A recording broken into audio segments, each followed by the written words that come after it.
Hello, Movie Crusaders, and welcome to our latest episode of the Movie Crusaders Chat About. My name's Sean Wasserkrug. With me, as always, is Brian Michaels.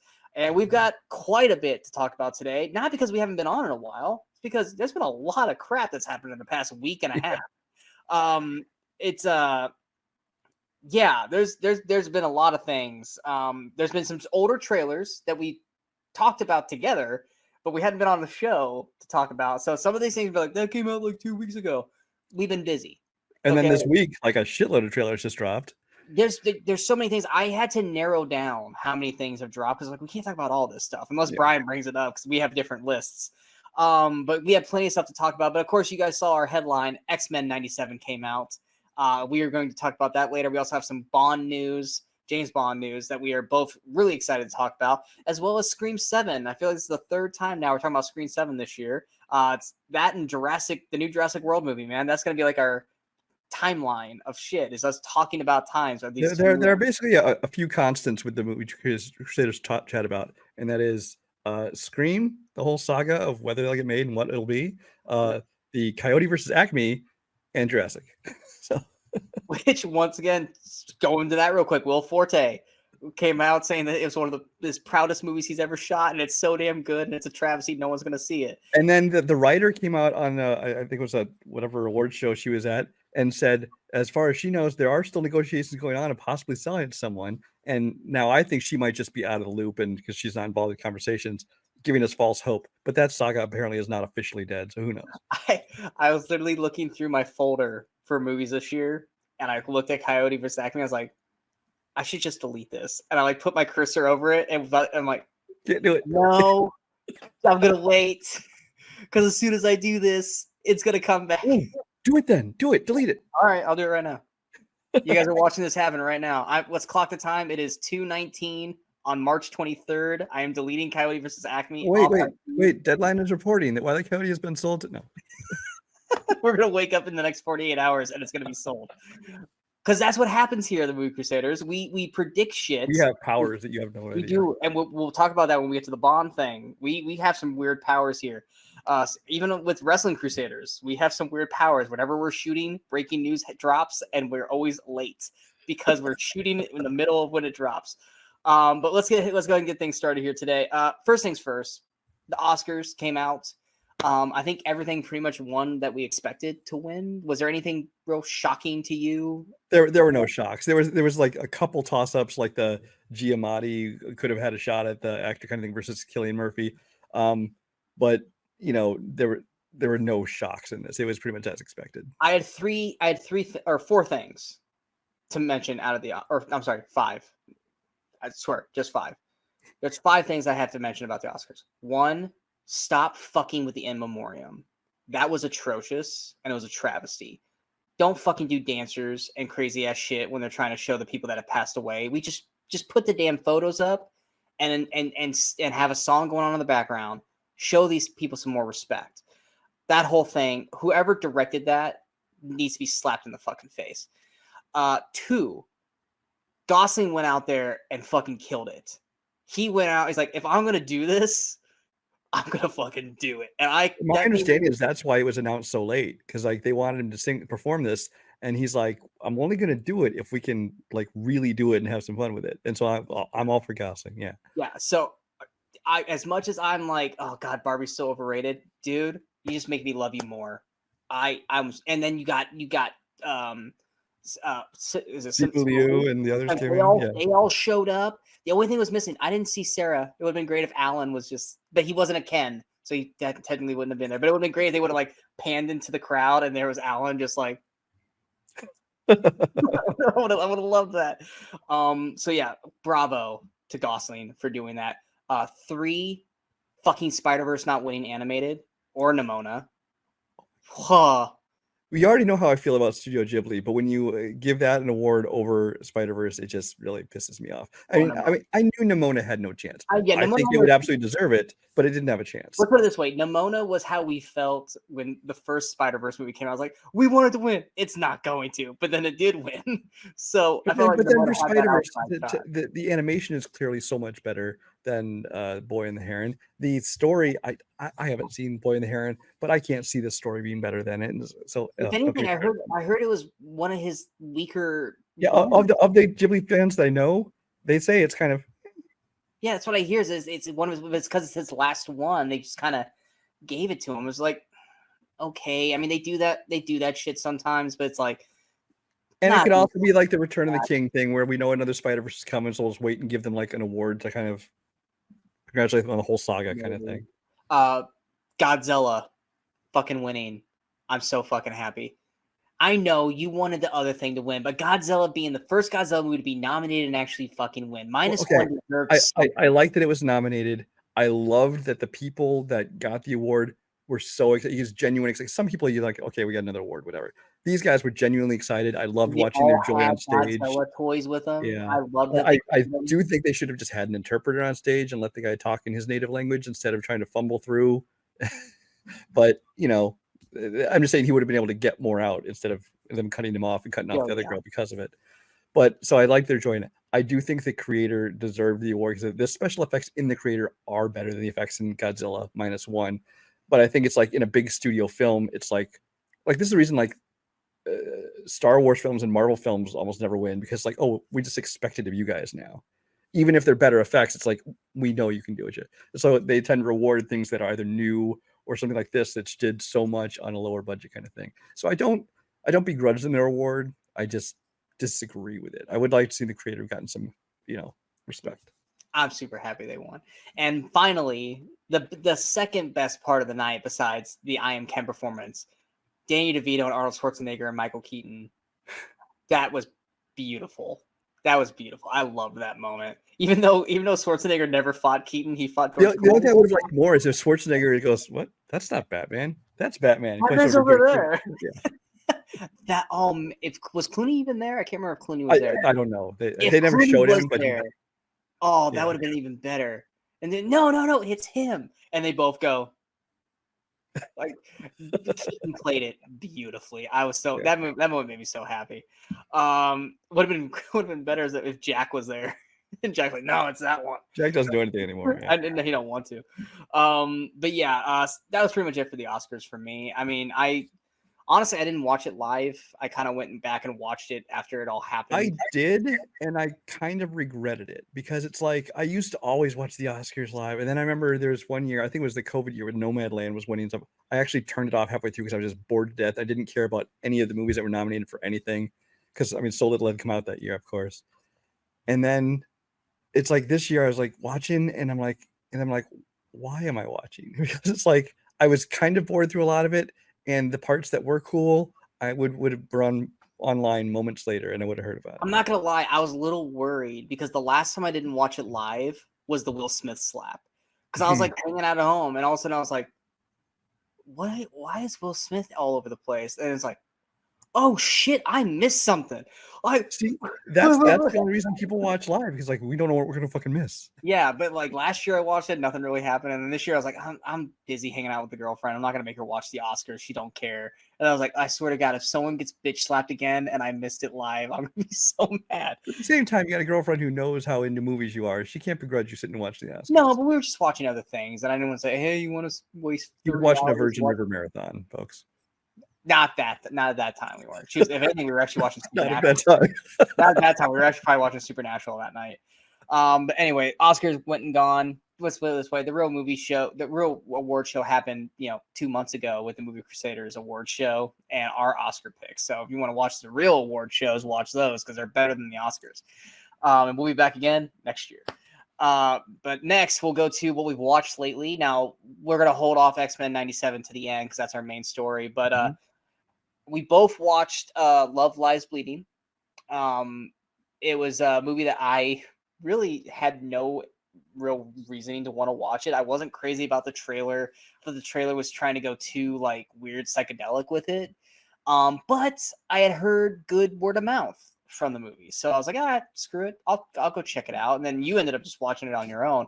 I think you and I, for the most part, are pretty much on the same wavelength with it. I saw the trailer, and first I see the A24 pop up, and I'm like, fuck this movie. Which immediately drops 50% in Brian.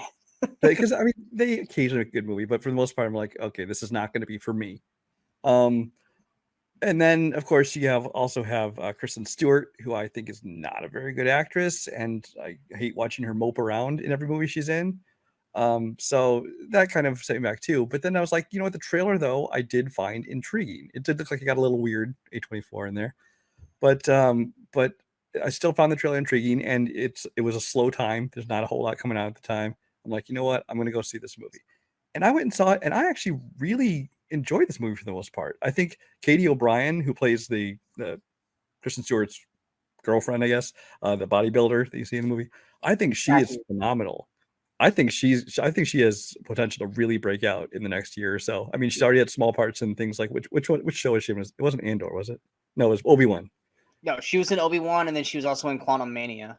Yeah, she had a small part in Quantum Mania. But I think that she has a real chance to break out. I think she did excellent in this role. I mean, not only physically did she obviously, embody this role, but I thought that her acting was phenomenal. And like I was telling Sean earlier, like if I was make nominations right now, I'd say she's worthy of at least a nomination for supporting actress. I don't think they'll do it, but I would give it to her. I mean, it's still early. It's still early in the year, but yeah, I would be giving her and Kristen Stewart noms right now. Yeah, I did not mind Kristen Stewart. I thought she did fine in this one. She's kind of the same old mopey Kristen Stewart, but she still did a good job of acting. She gets a lot more. I think we both had a problem without going into details, and then the end of this movie when it goes full A24, and you're like, what the fuck? And that honestly almost dropped my rating down another half star. But I still enjoyed this movie. It dropped a full half star for me at the end. I get, and before you guys jump on us, I get what they were doing. I totally understand what they did with it. I totally get why they did it. No. Yeah, I agree. I don't get why they did it. I understand what they were doing with it. I don't agree with the why they chose to do it. I agree. I think Katie O'Brien was fantastic in the film. Completely transformed her body for this role, and I thought she killed it. I thought Kristen Stewart, who I think I'm a little more tolerable towards than Brian. I think she is a real good actress, but you just have to kind of get over her, like the mopiness of it. When she's not mopey Kristen Stewart, I've liked her in American Ultra. I liked her in Panic Room. There's things I liked her in, but then there's so much other stuff. Even Charlie's Angels, which is an okay movie, but she at least showed some personality in that movie. Yeah, it's when she's playing the mopey roles is when she bugs me. Yeah, but I thought she was given more to do in this. James Franco's got a small part in Dave Franco. It's got a small part in it. Ed Harris, I thought was solid. I was like, man, I can't remember. Adequately creepy, yeah. I can't remember the last movie I saw Ed Harris in. Jenna Malone, wasn't prepared for Jenna Malone when she popped up. But I thought the movie was solid throughout. I was like, man, I'm actually glad I saw this. Like, I'm actually enjoying the hell out of this. Yeah. And then the last 5 minutes? Something like the last 5-7 minutes of the movie, it just like goes full A24. Yeah, full A24. And even before that, there was moments where I was like it was always around Ed Harris where they do that weird red spotlight thing. I was like, this feels very Mandy to me right now. It's like, why are we doing this? Because it was just kind of, and then once again, A24 doing A24 things, which once again, that's just a lighting thing. But then at the last 5-7 minutes, they went full A24. And I was just like, oh, you guys were doing so well and you fumbled off. It's like when you're watching football and a guy has a breakaway and no one's around him and he like drops the ball right when he gets to the end zone line and it ends up being a fumble instead of a touchdown. I was like, dude, just run into the fucking end zone and then drop the ball. Don't drop it at the one thinking you're in. And that's what this did. It's not like the movie completely got ruined or anything. It was just more like, But the fact that moment was at the end kind of leaves you with a sour note, though. Yeah, and then it just, we both enjoyed it. I think I gave it a, where's my score? I gave it a 74, which is a 3.5, which is and it would have been a solid 4, had that last 5 to 7 minutes haven't happened. But outside of those last 5 to 7 minutes, it's actually a really good movie. It really is. It just completely gets soured off by the end of the film. That's the only thing I've seen lately that I don't think we've talked about. Yeah, we have talked about Ghostbusters. We did both see Ghostbusters: Frozen Empire and Roadhouse, but there are separate reviews out for that. You can check them out right now. spoiler and non-spoiler, so you guys can check out both of those. But in terms of TV, I don't think there was anything outside of X-Men. Is there anything else that you've seen besides that? A few movies I managed to see. There's one I think we just mentioned one, or maybe it was just offline. We mentioned a movie called The 1%er, also called 1% Warrior. Oh, you finally watch it? I did watch that one. Yeah, little cover story here real quick here. I heard of this movie. I watch obviously my pro wrestling background. I watch the channel Up Up Down Down, which stars Xavier Woods and Tyler Breeze, WWE wrestlers, and they were talking about this movie called 1% Warrior, and it sounds super intriguing. And I mentioned it to Brian, and we were gonna talk about it on last week's or the last show, but we just forgot. But you actually did watch it. Yeah, no, I did manage to watch it. I had like a free rental from somebody, so I rented it on, I think, like Xfinity Demand or something like that. Okay. And it was on there. It's actually called 1%er, which I guess is the alternate title for it, but it's the same movie. It's basically the story of this guy who's like this action actor, and they go onto this like abandoned island where there's like some kind He's of basically Johnny Cage plant. Yeah, then they're going to film this action movie on this, but then it turns out there's like some real danger pops up, and it turns out they having to kick real bad guys' asses, and it's onslaughts of waves of people coming trying to kill him. We were kind of thinking, oh, this could be the next raid, the next night comes for us. It doesn't live up to that level. I think that it was an enjoyable movie. I think I gave it 3.5 stars out of 5 on Letterboxd. The action scenes are really well done. The fight scenes are well done. They're, like I said, they don't rise to the same level as some of those other ones we discussed. But it's like the rest of the story was just kind of like waiting to get to the next action scene. It didn't kind of grab me as much as everything else did. So while it didn't reach my highest hopes for what it could be, I'd say it's about what I expected it to be. So but it's worth checking out if you like those kind of movies. Okay. I also managed to see another one called Mayhem, which is actually a French film. It's I feel like I heard of this, but I'm not 100%. This is another one of those action films in the vein of like The Raid and Night Comes for Us. And I kind of had the same feelings on this one. It's if you like the kind of action, I say check it out. You might also find out the title Farang, which I guess it's like the I forget where this takes place. Indonesia, Malaysia. It's like it's kind of their version of the word gringo. It's like an outsider living in, but Farang or Mayhem with an exclamation point. This is another one. It's just got some cool choreographed fight scenes, both in like martial arts and also with some gunplay, things like that. Not great, but if you like the kind of action, it's a fun time out.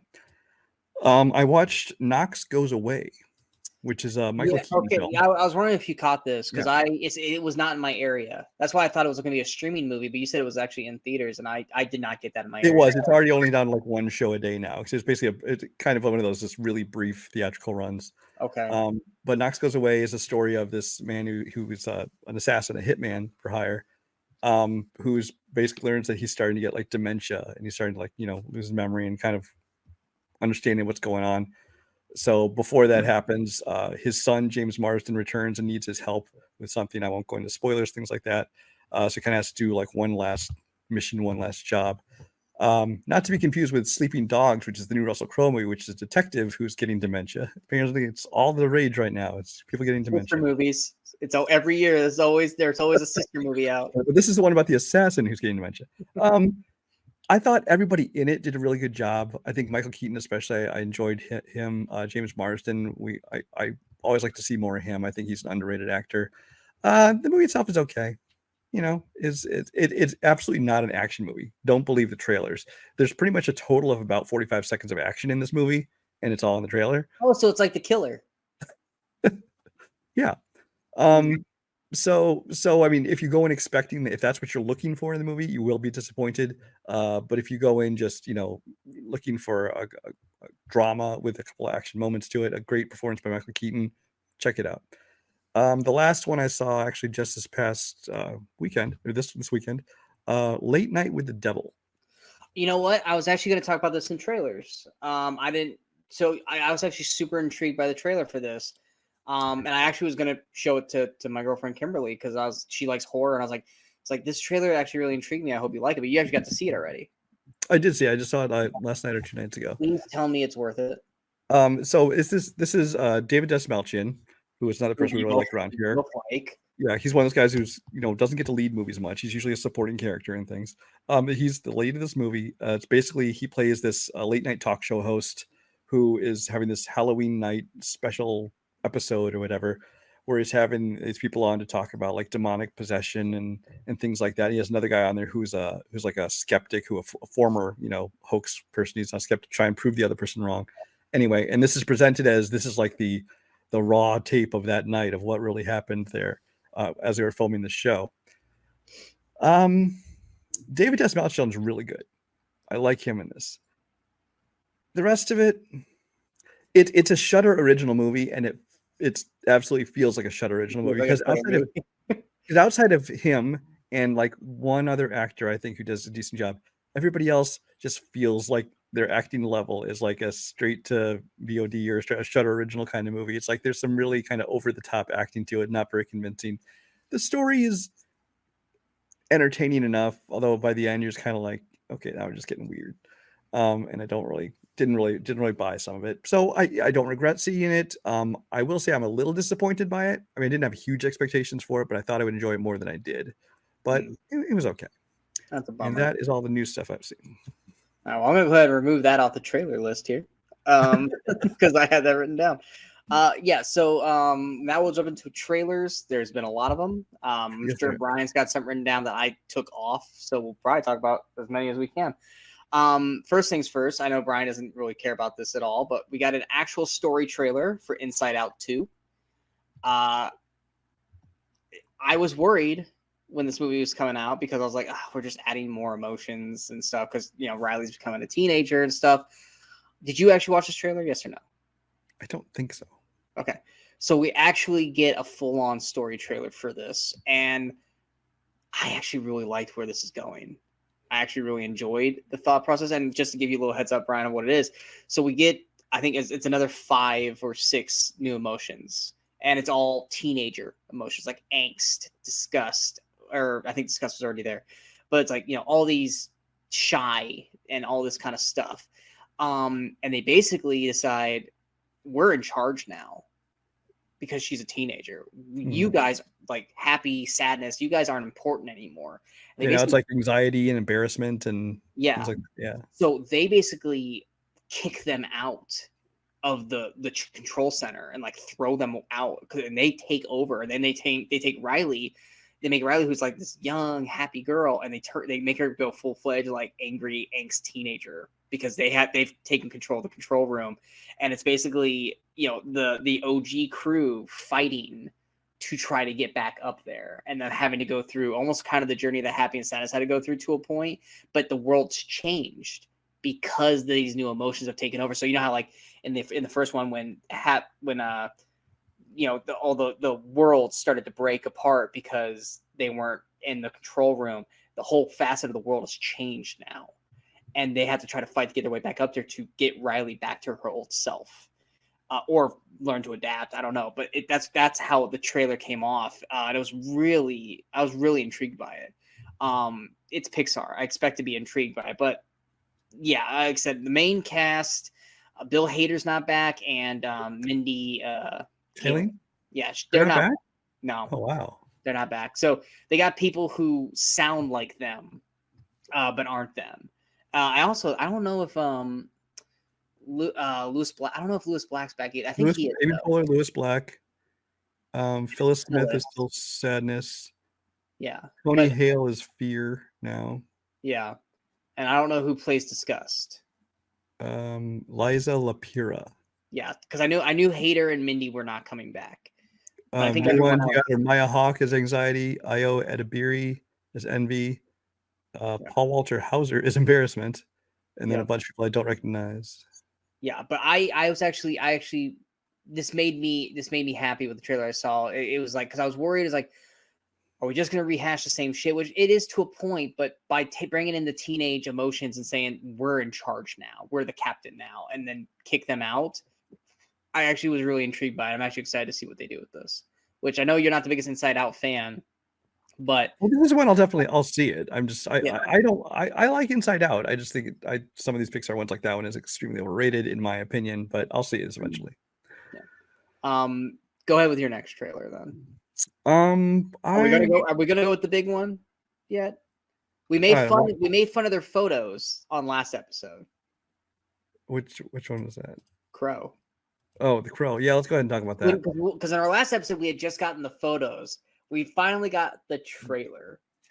So the Crow reboot, remake, whatever you want to call it, dropped its new trailer starring Bill Skarsgård.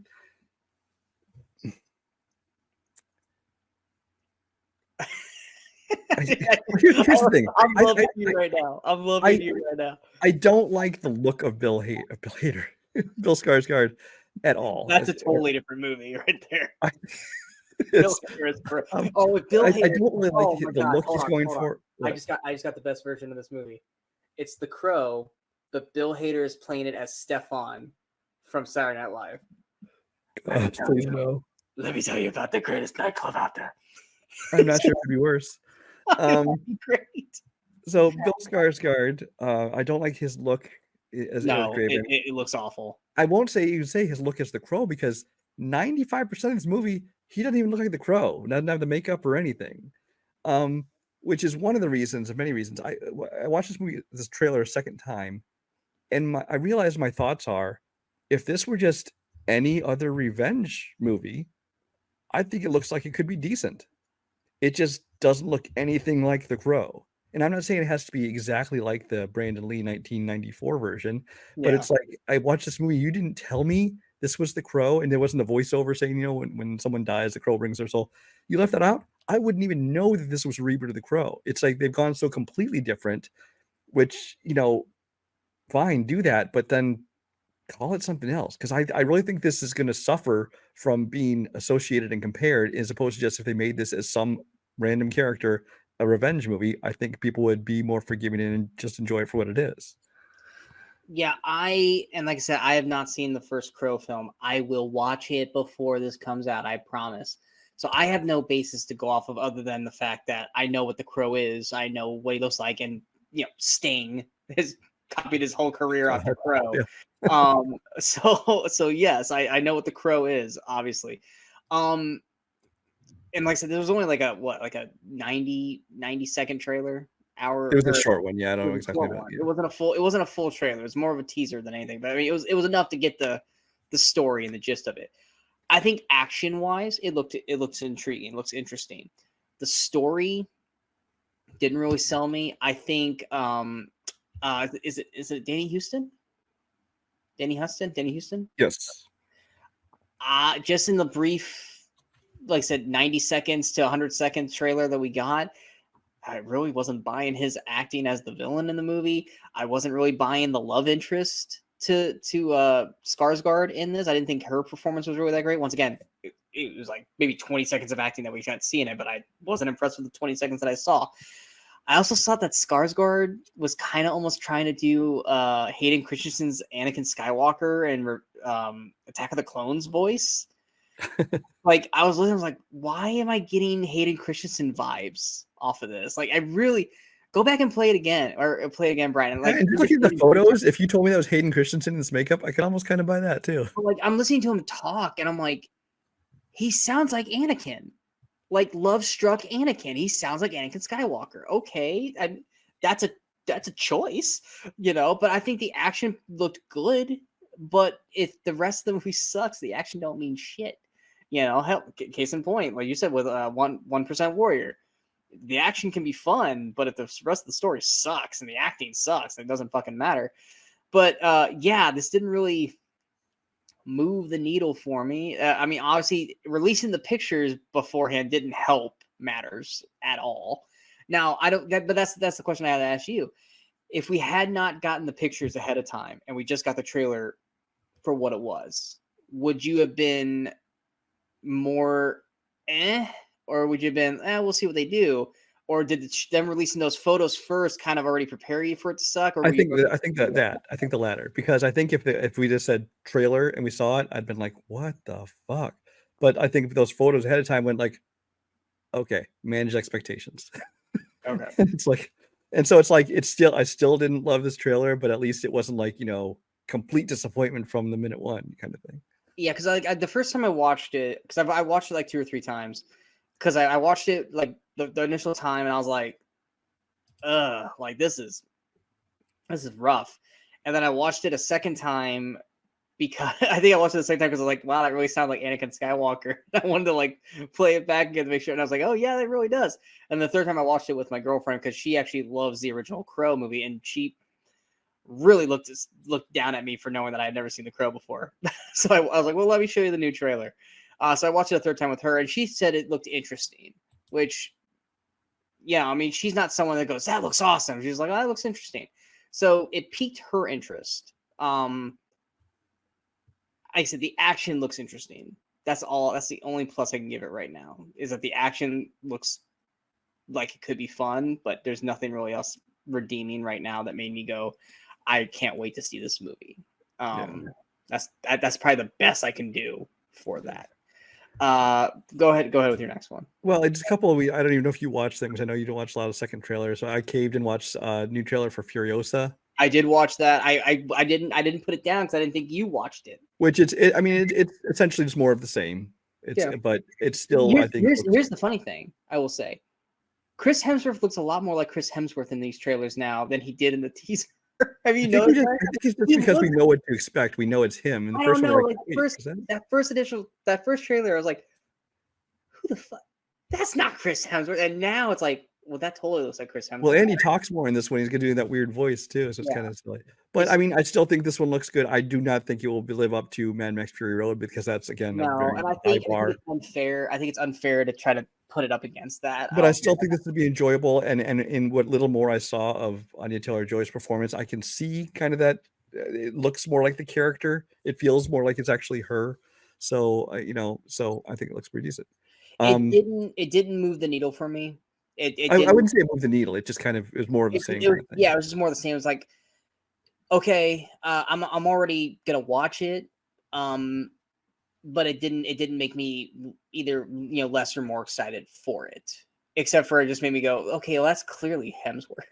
that's the only thing that really knows is like, well, it doesn't look like Hemsworth looked like in the first teaser trailer. He looked more like Chris Hemsworth. And then the other one that really is just a second trailer, which I know I shouldn't watch second trailers, but it's like, I'll take any moment of this I can see, is another Fall Guy trailer. I stayed away from it. I was like, no, I'm watching it. And I don't feel like it ruined anything for me. But again, it's just kind of more of the same kind of thing. But then some of the action sequences and stuff you can see in this, I'm like, this is going to be amazing. And it had its premiere at, I think it was South by Southwest again. And some other screens, and apparently people are just loving this movie. It's like, it sounds like it's gonna be everything that I hoped it would be, like, and so this is shot to the top of my most anticipated list. So I'm really looking forward to this. Yeah, once the Super Bowl commercial happened, I already felt like I had seen too much. So I am trying to hide myself from seeing this for another month and a week. Yeah, I think it's May 3rd, because I got tickets to an early access screening on May 1st, so like the Wednesday. So. Yeah, so I'm doing my best to try to avoid this like as best I can. Yeah. So this one, honestly, I'm surprised I didn't see it. It was actually my girlfriend who pointed it out to me, because we were talking about video games, and she brought up Titanfall. And she goes, "Oh, did you see this new movie on Netflix that it looks like Titanfall with Jennifer Lopez?" And I'm like, "Oh, okay." I'm like, I didn't know they were making a movie Titanfall. I'm like, "What?" He's like, "Yeah." She goes, "It's not called Titanfall though." And I was like, "All right, I'll look it up." It's called Atlas. And so I watched the trailer. I was like, "Yeah, that's kind of like Titanfall." It's like, I was like, I mean, it's a teaser. There's not much of a story in this trailer, but you're gonna give me mechs with J-Lo? And it was also, oh god, who else? It was a good cast around her. It was like 2 or 3 other people that was like, oh, these are names. I know you're looking it up, so I'm waiting for you. The problem is there's 25 movies called Atlas. Here it is. First of all, it's directed by Brad Payton, who did a bunch of stuff like Rampage and San Andreas and things like that with The Rock. Jennifer Lopez, Simu Liu, Sterling K. Brown. Yeah. That's the extent of recognizable names, but yeah. But I love Sterling K. Brown, and Simu Liu is I enjoy him, and so I mean, like, just with those 3, you giving me Mech Warriors, I hope it's good. Yeah, this is one I never heard of. Normally, like, we do our our year preview kind of thing, we have like this list of like movies Netflix is coming out with, and this one I never even saw listed anywhere. I think I saw it listed, but once again, it's one of those things where it's like they drop a thing of like 50 movies, and you're like, and okay, they have and there's so little detail. It's like maybe you have Jennifer Lopez sci-fi movie, you know? yeah, it was something like that, and I was just like, okay, well, she just did like The Mother and like something else, and I didn't really care about either one of those, so I just Yeah, kind I of mean, like skimmed through it. it absolutely looks like a Netflix action movie, and I will say it's not something I expect to have been like a blockbuster if it was put in theaters or anything like that. Well, once again, we can't use that as an excuse anymore because we got Extraction 2. And Right. that's a Netflix action movie, but that was fucking. And I actually like Jennifer Lopez. I don't think she's the best actress in the world, but especially when she, steps out of doing like, serious dramas, things like that, and does stuff like this. Like even in The Mother was not a great film, but I actually liked her performance. No, there's very, very, very rarely is a Mhm. J-Lo movie at fault because of J-Lo. It is Oh, yeah. usually the cast around her or the script, except for like Shotgun Wedding. She was awful in Shotgun Wedding. That's just more of her character. That wasn't her performance, just the character she played. But no, very rarely is it ever J-Lo's performance that ruins a film. So I'm not gonna. Yeah, we're not gonna take any J-Lo. Yeah, so this is a trailer that, like, we talk about trailers, whether or not they move the needle. It's like this put a movie that I didn't even know about on my radar, and I'm definitely gonna check it out when it hits Netflix. When did it? I don't recall the release date for it. This one is coming out Or is it one of on. those where it just said coming soon, and then we weren't actually getting a release for it? I thought I had a date for it. Go ahead and go on to the next. What do you want to talk about? Next one, because I know you didn't check it out, was Harold and the Purple Crown. I mentioned this. I think Crayon. I'm from the Crown. I've always said Crayon's crown, and it wasn't until recently that people started correcting me on that. I don't know why, but I've always said Brian, you're an asshole. Alex, by the way, is May 24th, Memorial Day weekend. Okay. Same day as Furiosa. I've always said crown. That or Crayola, because people make fun of me for saying crown. But anyway, it's a kid's book. I remember, I think I brought this up to you, I think last year, we were talking about Anticipating. You're like, this looks like it's going to be animated, Sean. And I was like, but Zachary Levi's in it. I love Zachary Levi. You're like, dude, I thought it was going to be an animated film, yeah. And I was like, okay. So I took it off my anticipated list because I was like, okay. But no, this is live action. It looks a lot like If, to a point. It looks like you got an actor that a lot of people like, much like Ryan Reynolds in If, and it's definitely a children's film. It looks intriguing. I'm not saying it's something that I must go see in theaters. It's probably something I can wait for streaming for it to pop up, but I didn't dislike it. It's got Zachary Levi, Lil Rel Howery. I want to say one other person, but I'm blanking off the other person in the film. But I mean, it's basically a crayon. Shut up, Brian. Crayon. That just sounds wrong.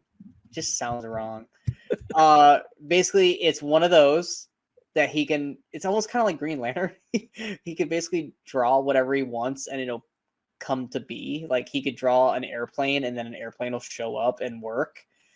Stuff like that. It's basically what it is. And I think he plays like, because if you see the picture of the children's book, it's a little kid with the purple Crayola, and he draws with it, but it's like he's grown up as an adult, and he's Zachary Levi, and then he decides, hey, I don't want to live in this world anymore. Let's draw. He draws a door to the real world, and then they get thrown into the real world, and then now people, I guess, know who he is, and they want the purple Crayola, and so they're trying to get it from him.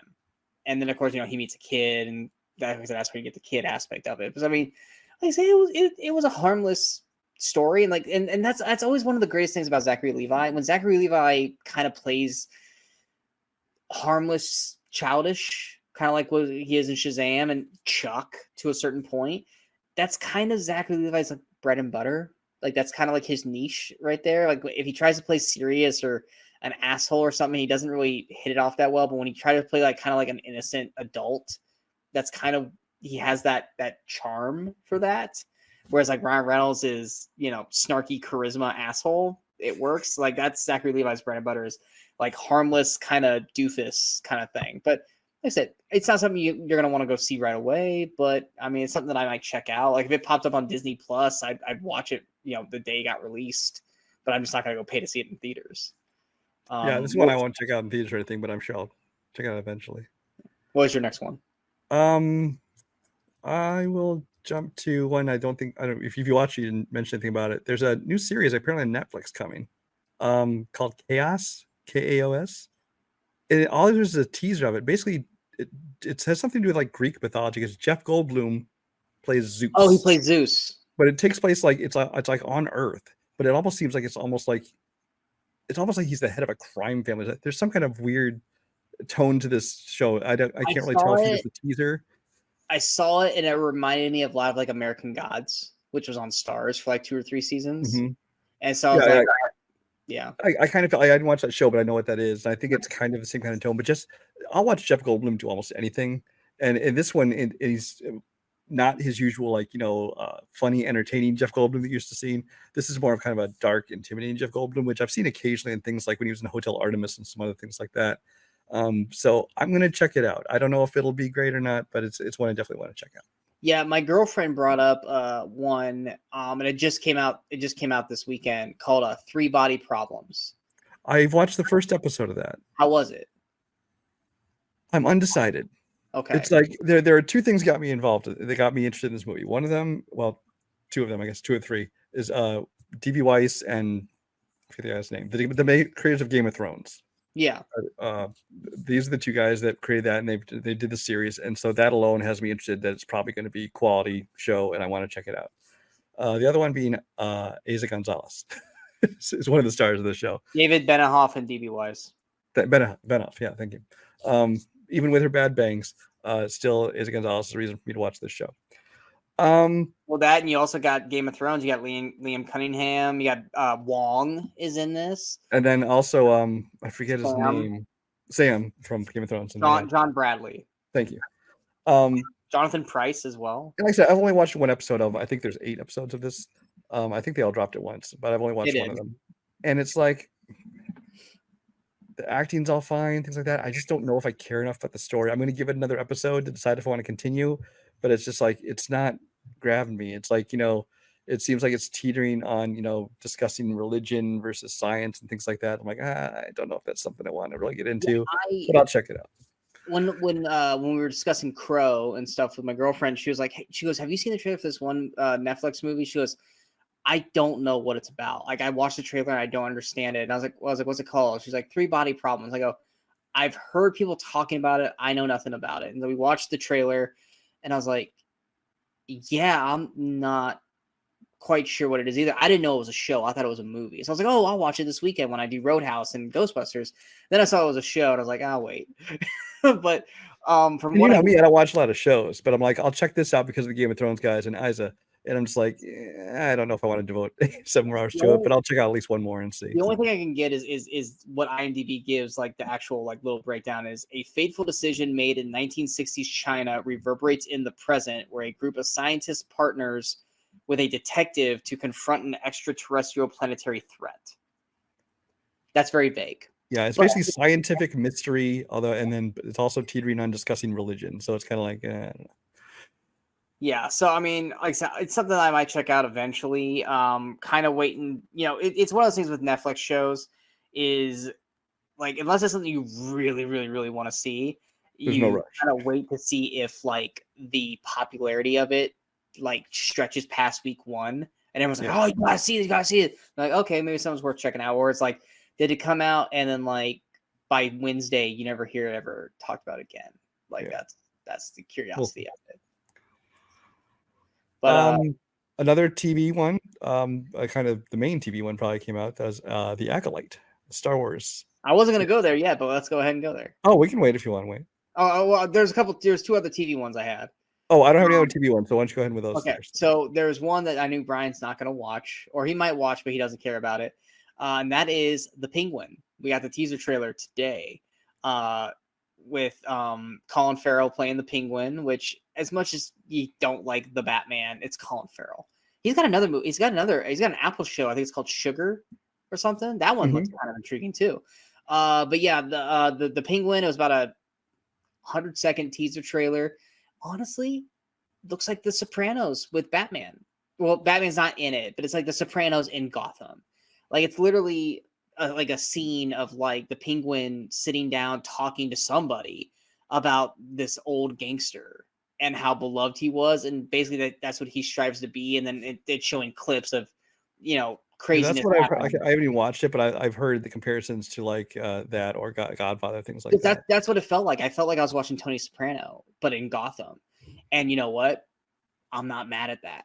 I'm not. So I was never a Sopranos fan, but then I'm not either. I'm not this either. This is not against that. I mean, I didn't like the Batman, but also, I mean, anybody who knows me knows that like mob and mafia movies like Goodfellas and Godfather, while I respect them as filmmaking, are just not my bag. My best friend thinks The Sopranos is like most people thinks The Sopranos is one of the best shows of all time, and I sat there and watched the whole series. I was like, it's all right. I don't love it. It's I'm not saying it's not bad by any means. I just don't think it's the greatest thing ever fucking made, like a lot of people think it is.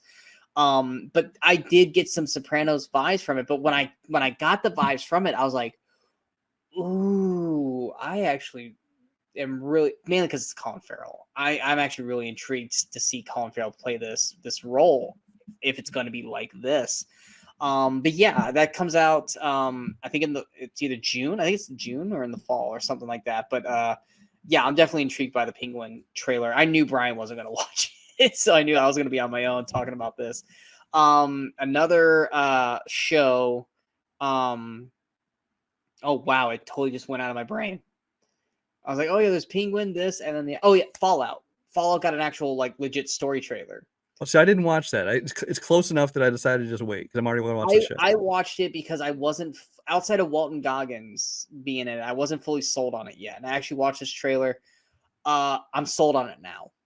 This looks great. This looks super interesting. I am totally on board for this. Like I said, Walton Goggins, another actor that we're going to be talking on stuff later that we want to see. And I mean, I would say Goggins probably already hit it. I think Goggins is a staple name, or he's more. No, I feel like. Do you feel like he's hit it? Or do you think he's more like that? He's that guy from that one thing. I'm sorry, who?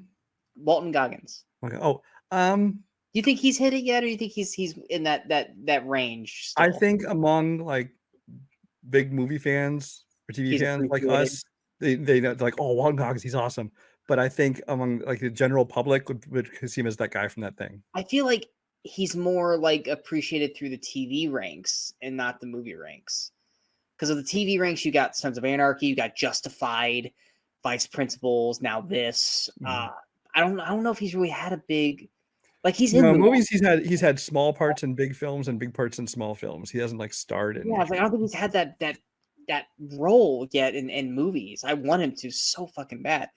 But yeah, that looked intriguing. So I'm actually definitely gonna be checking out Fallout when it drops on Prime here in was it the next 3 weeks? Yeah, it's sometime in April. Yeah, I think it's the first week of April. Now April 11th. April 11th.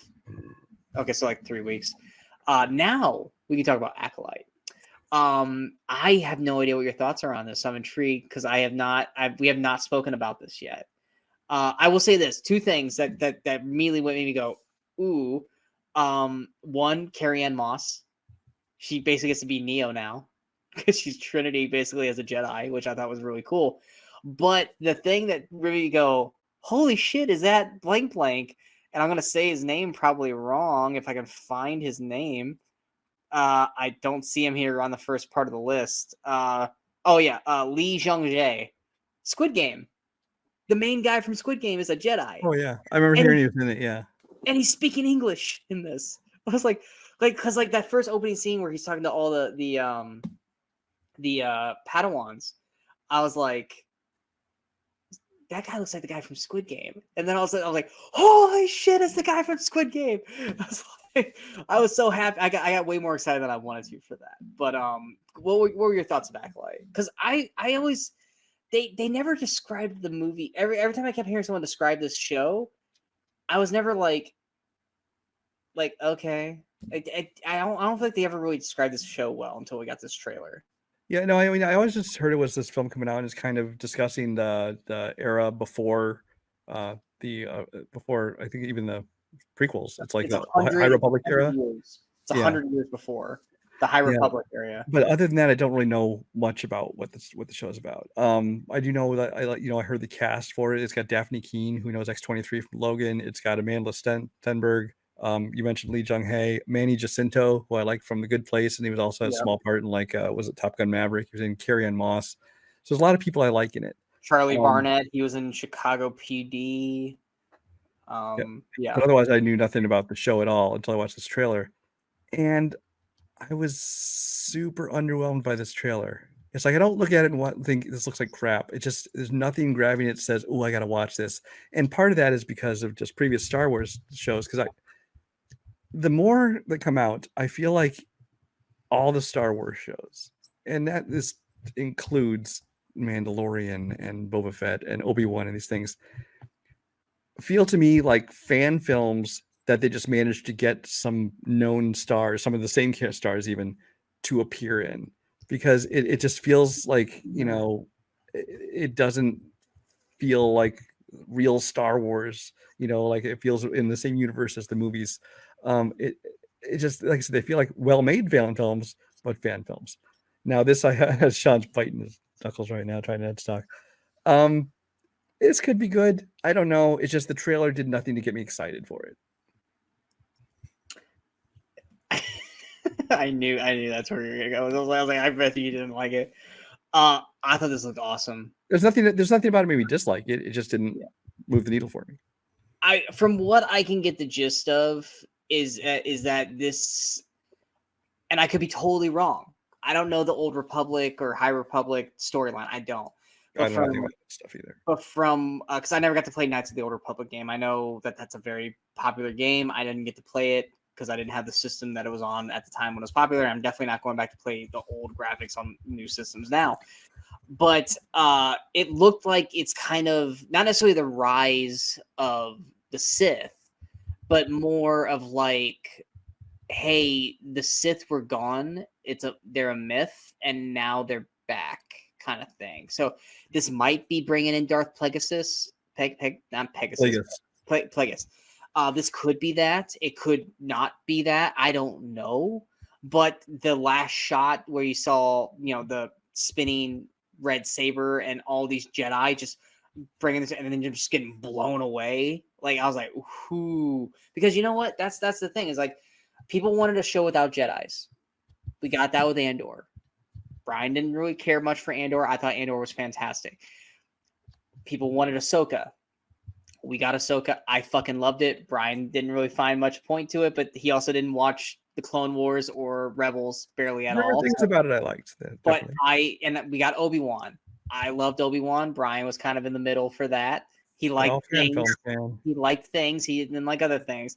I have, for the most part, loved or enjoyed every Star Wars show that we have gotten. And I'm hoping Acolyte continues that trend.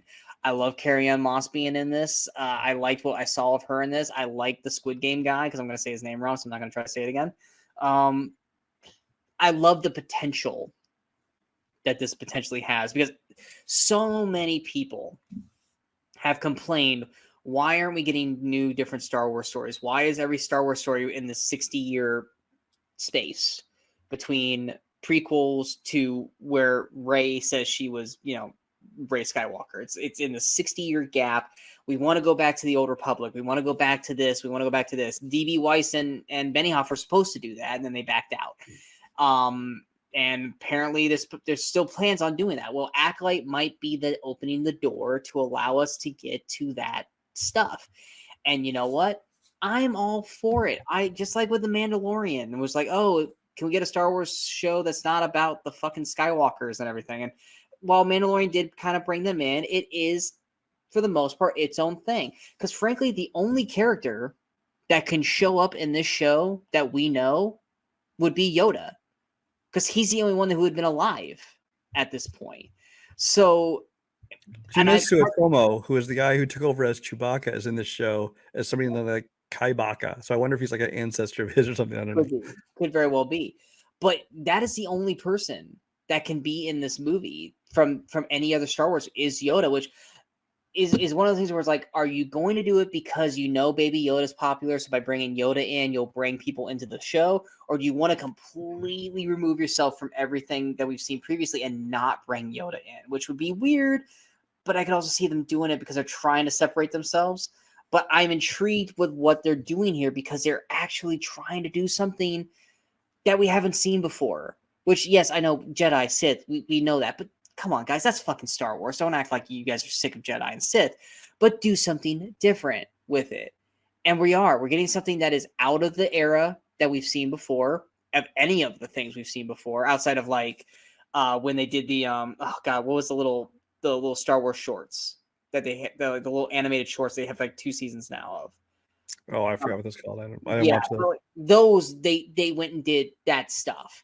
But Acolyte is the first show to really go, hey, we're going back before all the crap that you know, and we're going to kind of start over. And I'm for that. I want to see that. And I want to see what I'm happens. going to watch it. I'm hopeful. Oh, I know you're going to watch it. I have wanted to love every Star Wars film or series. My problem is and I have enjoyed them to different extents. But I think I just told Sean after the last show, whatever was it, Ahsoka the last show? I don't know. Yeah, Ahsoka's the last one. But I start to get the feeling that like new Star Wars just isn't for me. And it's like, and I don't know if that's necessarily true or if it's just like something's not grabbing me. Because I don't need everything to be Skywalker Saga kind of thing.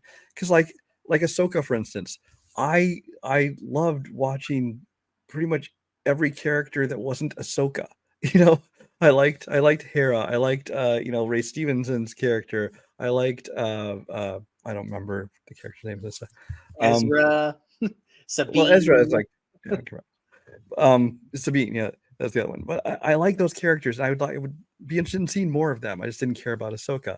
When you watch The Mandalorian, it's like I think the Mandalorian himself, he's a little bit.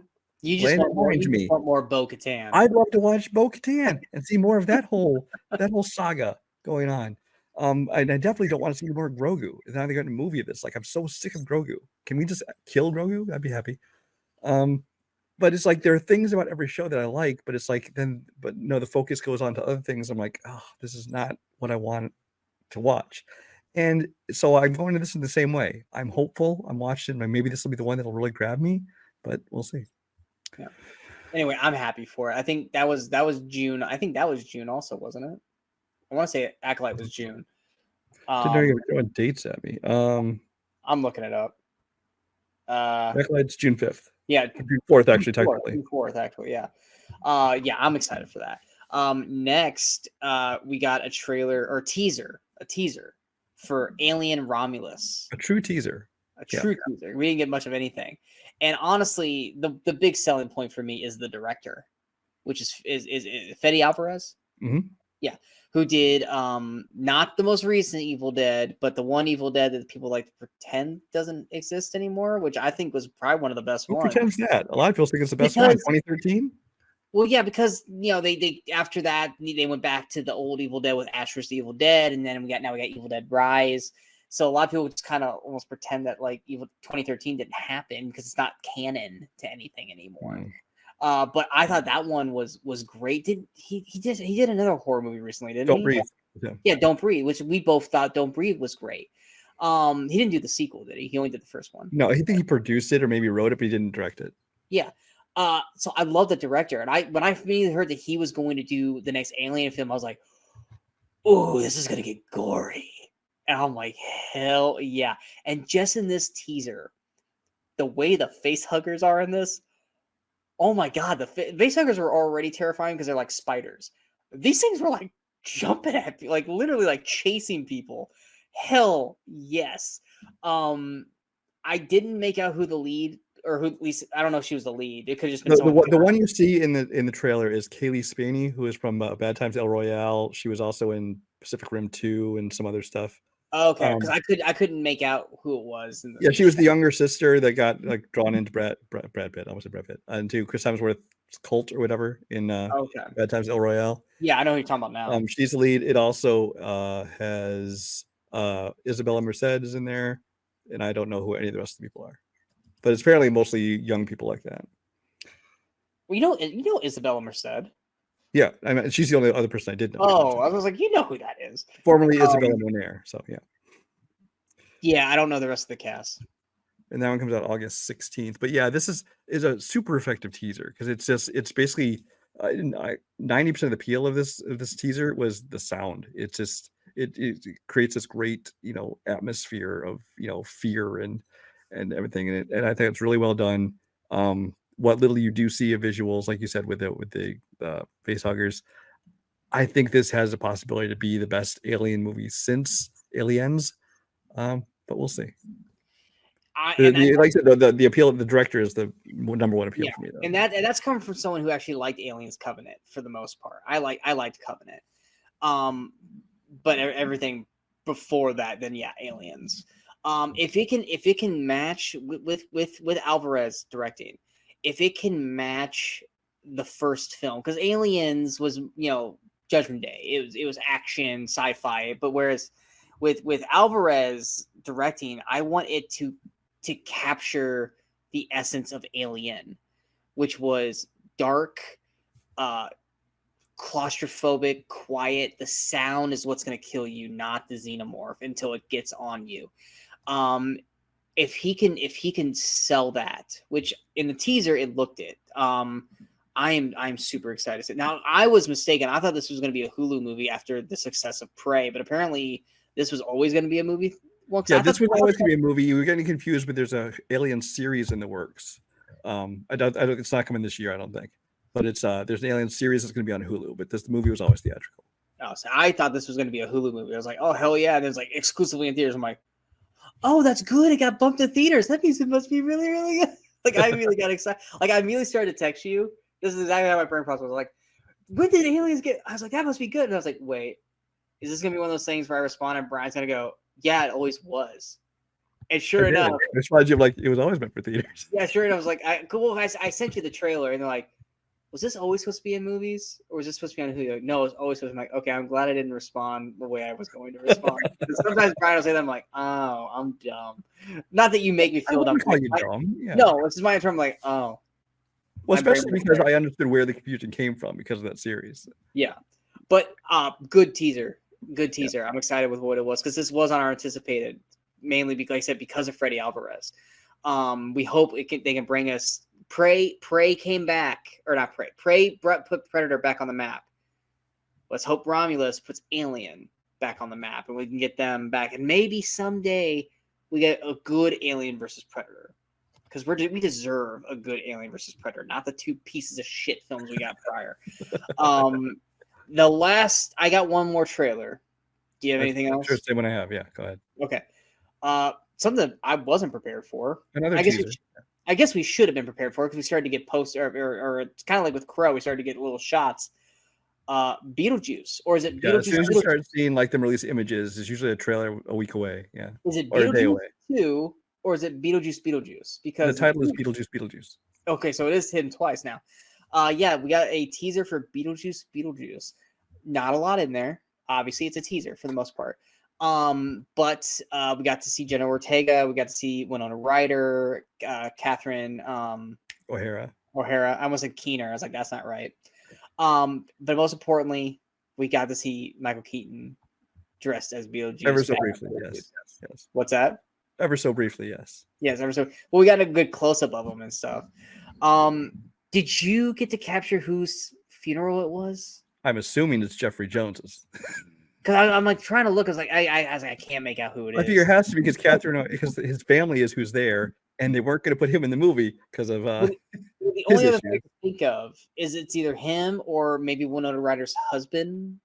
No, I guess we don't know who the father is. You're right. Yeah, so it could be that. But I feel like I guess they could just reference that her dad died off screen because clearly Jeffrey Jones is not going to be in the movie because of his issues. Yeah. But so I immediately assumed it was Jeffrey Jones, but now you've mentioned it, we don't know who the father of Jenna Ortega is, so who knows? Yeah. But I mean, like I said, not much to really go on. It's just cool to see it back because this is one of those fucking movies.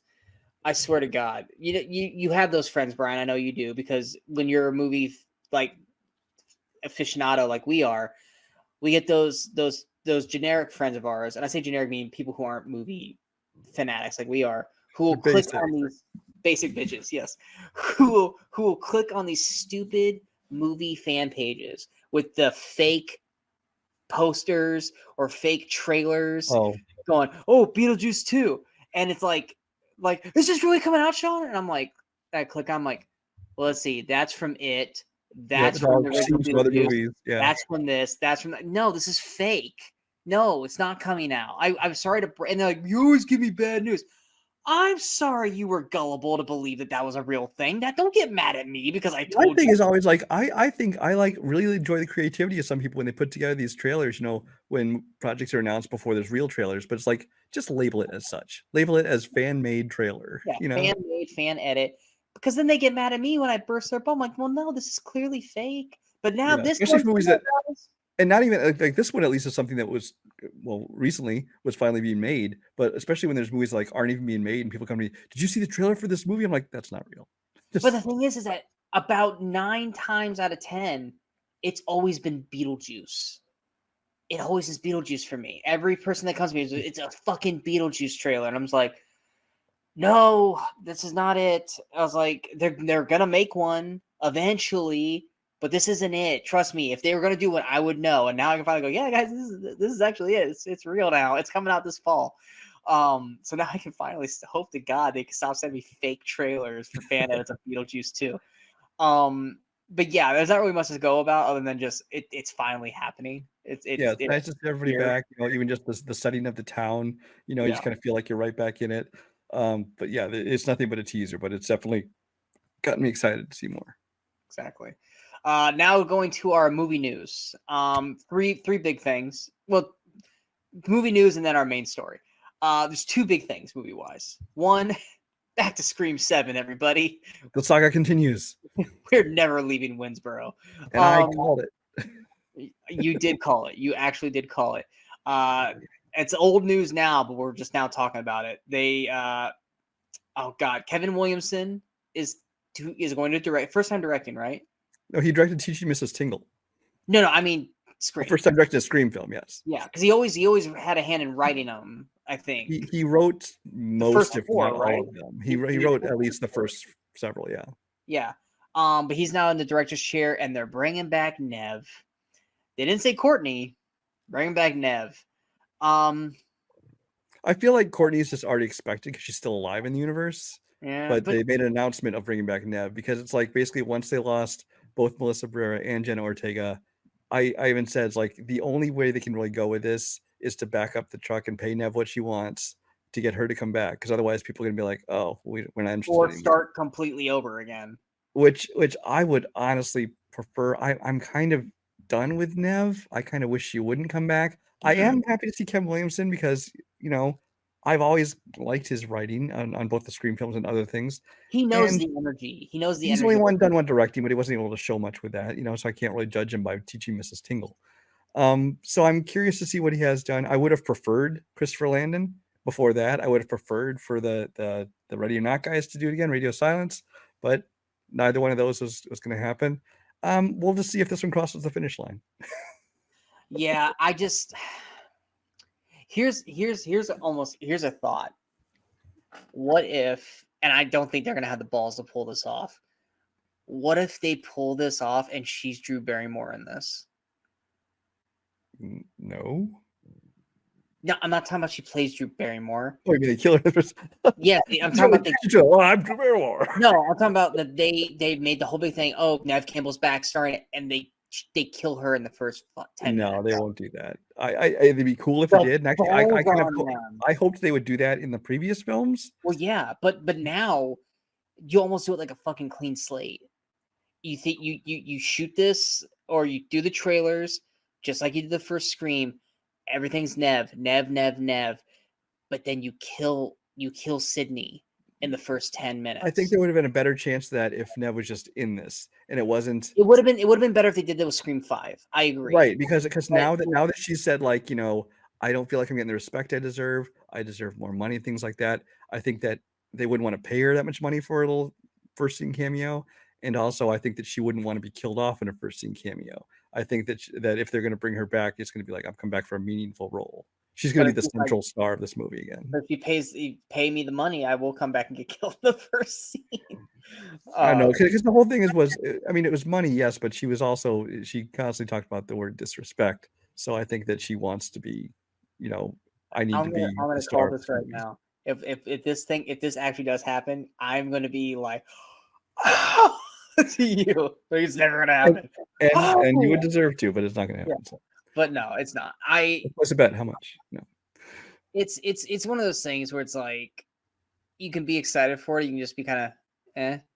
But until we get a more cast, until we see a teaser, until we see a trailer, Until I hear they're on set filming, I will not even believe this is happening. this is Jurassic World prequel or It's reboot. Indiana Jones 4, yeah. Yeah, it's like this is all we could still be, 2-3 years off from this. A lot of things can happen. A lot of things. She could back out. Williamson could back out. The movie can get shelved. We've seen it happen so many times before. They've always pumped these Scream films out. Like Scream 6 came out 1 year after Scream 5, and it's like I feel like if they wanted to, they could get this out. The ones came out in January, right? Yeah, January. They could get this out like next January, February. I think they could if they wanted to. I don't know if they will, but it would not surprise me because they aren't like big budget special effects kind of movies. So Actually, was Scream 6 March? Might have been March. Scream 5 was definitely January. I think Scream 6 it was. You know what? I think Scream 6 was originally March or January, got pushed to March. Yes. Yeah. Yes. Yeah, I was gonna say because I want to say it was March. But I think you could see this as early as early next year. So yeah. All right. Our was gonna be our main story, but then we decided to go X-Men with it. Our boy, we have this. This is where our predictive stories comes in. There are a group. We'll call them the Movie Crusaders lovables. We have certain actors and actresses that we so lovingly appreciate, and they're not like yes, like we love Ryan Reynolds, we like they're big name stars, but there's actors that we love and appreciate that don't get the recognition they deserve, don't get the calls they deserve. We call them out whenever we can. Doesn't mean the rest of Hollywood does. And we said this, what was it, 2 years ago, that Zac Efron, he just needs to find one role to show that he is elevated to the next level, that he can show that he can do the dramatic roles, shows that he can do the Oscar type performances because we know he's capable of it. We just had to see it. And I think that was like right after, Firestarter. I think it was right when we said that. So however long Firestarter was, I forgot he was in that. Yeah. I threw out the gauntlet. We thought Greatest Beer Run was going to be it, and it wasn't. But he got Iron Claw, and he did it. And then our next one was Glenn Plummer. Yeah, Glenn Powell. Plummer. Sorry, totally forgot. Which we loved and praised Glenn Powell. Then he got Top Gun Maverick. Then he got Anyone But You. Now he's got Twisters and Hitman, and he's now. And people are you hear how many people are clamoring for him to be the new Cyclops? I'm down. I'd be okay with that. I'm so down if he's the next Cyclops. There are people that we love Ben Foster. He's probably past his prime for that now, and Jonathan Tucker, same. If they got it, great. Frank Grillo, that's another person we both love. But one of ours that we've been so hard on trying to get them elevated was our boy Aaron Taylor Johnson, from Kick-Ass to Quicksilver to Godzilla to Bullet Train. I mean, Lemon and Tangerine. We've been wanting him. I got so excited when I saw him in Tenet. But they also like were hiding him in Tenet. Like they always make sure his face was covered. It's like, why are you hiding Aaron Taylor Johnson? Now Craven the Hunter, which was supposed to come out last year. We're like, oh, please be good. Please, Aaron needs this win. He's gonna be in Fall Guy. I don't know how big of a role he's gonna be in Fall Guy, but he's gonna be in Fall Guy. But this week, I don't know if it's been officially signed yet. It was supposed to be this week, but it hasn't yet. Aaron Taylor Johnson is going to become the next James Bond. Let me put a disclaimer on here. It's like all these news outlets are reporting that he has been officially offered the role. It's not accepted yet, but expected to offer within the next week. It's all coming from a report in The Sun, which is a British paper who they're hit and miss with credibility. But I mean, all stories are coming from this one place, and there, of course, people are behind the scenes are still denying, like, oh no, that's not true. But of course, they always deny when casting leaks out early, and then it turns out to be true. So there is a solid chance this could not happen. It could either be false or something deal could fall through. But at least as of now, the current big rumor is that he has been officially offered the role. Now, if true, I'm all for this. I know he's a name that's been kind of thrown around. It's been him and Henry Cavill and a couple others. What's his name from Crazy Rich Asians? Henry Golding. I've heard his name thrown around for it, things like that. So Aaron Taylor Johnson was always kind of a name in the running. If true, I'm all for this because, like, Aaron Taylor Johnson, I think, is a super talented guy who's done everything from dramas to comedies to big budget blockbusters. Especially in Bullet Train, his most recent film, I think, until Fall Guy comes out. I loved him in Bullet Train. He's so good. He's so I can see him doing James Bond, especially because I don't want to see James Bond, this grim James Bond that we had with the Daniel Craig movies. I enjoyed the Daniel Craig movies. I'm just ready to go back to a lighter Bond, back to a Bond. I don't want cheesy Roger Moore, but I don't even want like Pierce Brosnan where he's trying to be serious but he's just kind of coming off corny. Find me a happy middle. Mm-hmm. He can be Tangerine. Is he Tangerine or Lemon in Bullet Train? I think he's Lemon. I think he's Lemon too. I will take him as like Lemon, where he's funny, but he's sexy and like charismatic and stuff like that. He can. He's Tangerine, by the way. He's Tangerine. Yeah, he's Tangerine. I knew whichever one we picked was the wrong. Yep.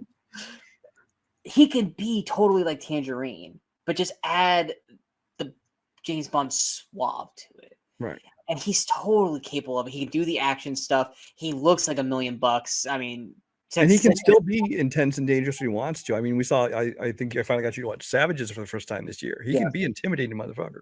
Yes, I'm so if this ends up happening, which I hope to God it does, I could not be happier for someone than Aaron Taylor Johnson. This guy has proven time and time again that he is a huge leading man. He just hasn't. I mean, I don't want to say he hasn't had the opportunity, but he has because Kick-Ass 1 and 2 and stuff like that. But he just it feels like we've been in on this like little party with him, and it feels like everyone else just has not jumped aboard. And Kraven the Hunter, we were worried that like, oh man, please sign this Bond thing before Kraven the Hunter comes out, because if it's not good, don't let this affect him becoming Bond. So, well, and then Kraven the Hunter got postponed. Like, this might be a good fucking thing for him right now that this got postponed. I'm hoping it's good, but Spider-Man Sony movies, I mean, come on guys, Morbius, Madam Web, Venom, but if he gets this, I don't think I've ever been more excited for a Bond film until this. Like, I love Daniel Craig, I do, and I love his movies, but it was never like, oh sweet, new James Bond movie. It was like, okay, cool. Where is he? I'm excited to watch him, but I'm not like too, yeah. But when the first trailer for Aaron Taylor Johnson's Bond comes out, I'm going to be fucking ecstatic, and I am going to be so excited to see what he does. I could not be happier. And like I was saying earlier, Walton Goggins, he's another one of our boys. He's another guy, fantastic on TV. He does so many great things on TV. He just needs that role, a movie role. That people, Sam Rockwell, he was one of our guys for the longest time, and then 3 Billboards, and now Sam Rockwell's right up there with everybody. He was another one of our guys. But yeah, if this actually does happen, which I mean, Variety, Entertainment Weekly, they're all on the story now. No one's really come out and said this is not happening. They're all just saying. Reps from Aaron Taylor Johnson said pen to paper is supposed to happen sometime this week. We have not heard much since then. But I mean, unless something comes out bad on him, I don't see this changing. And please God, not Henry Golding. Nothing against Henry Golding, but no, I don't want him as Bond. See, I could see him as James Bond. I could see Henry Cavill as James Bond, but it's like I really want this to be Aaron Taylor Johnson. So. Yeah, he deserves it. Give it to Aaron Taylor Johnson. And like I said, if he does, Brian and I are going to be there front and center, like just geeking the fuck out for this because we're so damn happy if he ends up getting this role. Now to our main event, our main story, X-Men 97. This is something that we have talked about quite a bit on the show. Brian and I both were huge fans of the comic book cartoon series. As you can see behind Brian right there, I have the entire show downstairs on DVD. I think all of us have, not that it's hard to memorize, but the theme song memorized. You hear it. It's like Fresh Prince of Bel-Air. You hear it, you immediately go, I hear X-Men. I hear X-Men. Where is it? Where is it? So it finally came back. I think you and I were both like, we're excited, but we're hesitant. We're worried. Because going into this, I was like, because I enjoyed the animated series. I mean, back in the day, because I'm obviously a huge X-Men fan. I have boxes of comic books. I have toys, video games, T-shirts, whatever. Like a whole collection of X-Men shit. My favorite things in the Marvel universe. The movies were hit and miss. I enjoyed most of them to an extent. But still, the X-Men franchise, I want to see done right. I want to see fully appreciated. And the X-Men cartoon back in the 90s is one of the things that captured them, I think, the best. In an era before they made big budget, movies for it's because much like Batman the Animated Series, they didn't make it for kids. They made it for everybody. Yeah. It was a kid, like I watched it as a kid, but did I understand a lot of the shit that they were talking about at that time? Fuck no. See, and I wasn't a kid when it came out, and me and my friends were watching it religiously. So it's like this definitely wasn't just a thing that was a typical cartoon for kids. Yeah. Now, the last season or two, there was a little bit drop off. I know the animation company changed in the last season. Much like Batman the Animated Series, the very last season, animation switched up. Because they cheaped out on it before finally dumping it. So there was a little disappointment there. But I love the series. Heard they're bringing it back, and on the one hand, I'm like, yes, I love that series. But at the same time, I'm like, do I want them to go back to this kind of, very kind of dated? I mean, with everybody wearing their colorful spandex costumes, and sometimes a little bit silly things going on in the cartoon. And right as we're trying to set up for a theatrical MCU entrance finally of the X-Men, where do I take it seriously? I don't know if this is going to fit in the current era of comic books and superheroes being taken seriously, essentially. That you run into the same we of, I loved this when I was younger. Am I still in that mindset that I can enjoy it now? Like I said, I have. We were talking about this during the Ghostbusters review. I have the entire series of the Ghostbusters cartoon, or the real Ghostbusters cartoon, downstairs. I loved that as a kid. I had the toys. I dressed up like a Ghostbuster, all this kind of stuff. But I bought that with the intent of, when I have kids, I'll have them watch that. I'll watch that stuff with them because they can play that and I won't get annoyed, much like, playing the same shit over and over again. Well, I'll have them watch that and like Doug and Rugrats and Batman and X-Men and stuff like that. And I tried going back and I'm like, I want to go back and watch the Ghostbusters. I couldn't make it past 3 episodes. It was, oh God. Yeah, there's so many things. I mean, growing up, I thought the best shows on television were the A-Team and the Dukes of Hazzard and shit. You go back and watch that now; those are horrible shows. It's rough. But that's the worry about us too. It's like, okay, back then we are different people now. Is this still going to translate to us? Are we still going to like this, or is it going to be like, man, I liked this shit when I was younger? And that was a general worry. It was a general worry. Now the trailer came out, and of course, nostalgia trip. You're watching, you're like, oh man, this looks great. I'm excited, but it's a trailer. Or the show itself going to be good? Yeah, you see cool moments like Gambit charging up Wolverine's claws and things like that. Oh my God, that moment! Well, and you're like, and you saw that in the trailer. That's the one trailer moment that people freaked out about and things like that. And again, it's a lot of nostalgia, but at the same time, it's like it's still kind of very dated animation. I mean, they've updated it a little bit, but it still stayed very true to that old animation. And so you're like, yeah, is this just nostalgia making me happy, or is it actually going to be good? And even when the first episodes dropped this week, I was kind of like hesitant to push play. I did not watch it for the first 24 hours. Yeah. It came out and I was literally like, And finally, it was like almost 2 days later. I was like, just fucking watch it, because I kept seeing people that I knew going, "Oh my god, oh my god, oh my god." I'm like, okay, but they all like a lot of stuff that I don't think is good.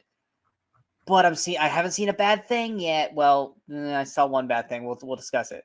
But I was like, all right, fuck it, I'm gonna watch it. And then I pressed play, and I was like, all right, you're in it now. You're in it. You press the button, no backing out. So we got the first 2 episodes. It's every Wednesday now. Thoughts? By 3 minutes in, I was like, okay, I'm back. I'm in this. I was already sucked back into this world. I'm like, I'm enjoying this. I'm loving it. I didn't have high expectations for it or anything, but I was like, okay, I'm enjoying the hell out of this. I don't know if it's just nostalgia, but it's got me. I'll watch it. And so I watched the first 2 episodes, and it is just 2 out of what, 10 are they doing, I think, this season? Yeah, but I think they already confirmed a second season. Yeah, it's already a second season, but I mean for this run, there's gonna be 10. It's 10. So that's the sad part, is we're a fifth of the way through the season already. Yeah. But it's I think the finale is like May 15th. I'm enjoying it. The characters and their interactions about them are everything that I remember them being.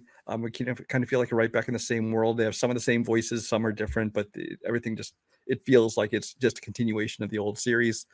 But what I loved most about it is that they've really, in just 2 episodes, they've set up like 5 different storylines that I recognize from the comic books that I am super excited to see. Now, obviously, they can't tackle everything, and they'll have to get a condensed version of stories, or some of them might, be stretched out to don't really get to things until season 2, things like that.